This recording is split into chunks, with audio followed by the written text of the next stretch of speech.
ان آیات کو گھر جا کر پڑھیے، بار بار پڑھیے، سمجھیے کہ آپ کا ایک ہی دشمن ہے، اور وہ دشمن شیطان ہے، اور وہ شیطان کسی لالچ میں نہیں آئے گا، کیونکہ آپ سے تو کوئی لالچ اس کو ہو ہی نہیں سکتا۔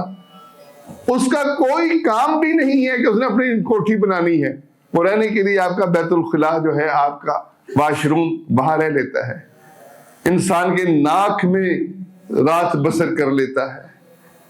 کیسے کرتا ہے؟ غیر کی چیزیں ہیں، ہمیں تو نظر نہیں آتی، ہمیں تو رسول اللہ صلی اللہ علیہ وسلم نے بیان کر دیا۔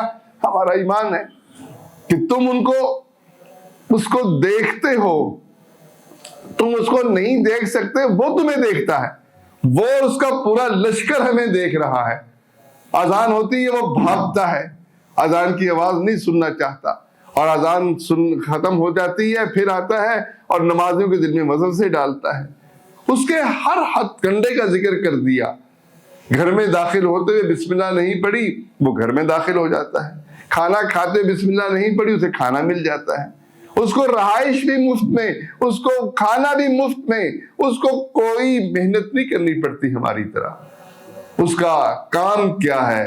صرف ہمیں اللہ کا ناشکر گزار بندہ ثابت کرنا، اس کا یہی ایک کام ہے۔ اس کے لیے وہ ہر ہتھ کنڈا استعمال کرتا ہے۔ انشاءاللہ چوتھا جمعہ میں آپ کو بتاؤں گا کہ ہمارے باپ آدم علیہ السلام پر کیا ہتھ کنڈے استعمال کیے اس نے۔ یعنی ہمارا باپ جس کو اللہ نے صاف کہہ دیا کہ یہ تمہارا دشمن ہے، یہ شیطان ہے، اسے بچ کے رہنا، تمہیں جنت سے نہ نکال دے، اس نے کیسے کیسے ہتھ کنڈے استعمال کیے، کیسے کیسے کوششیں کر کے نافرمانی کروا دی۔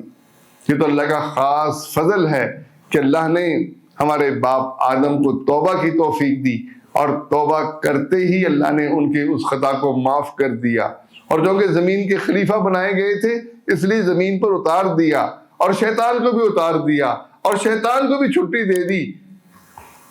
اتنا اختیار نہیں دیا کہ جو چاہے کرے، اللہ کی مشیت کے تحت ہے۔ جتنی اجازت دی، جتنی اللہ نے مشیت تھی، اللہ نے اجازت دے دی۔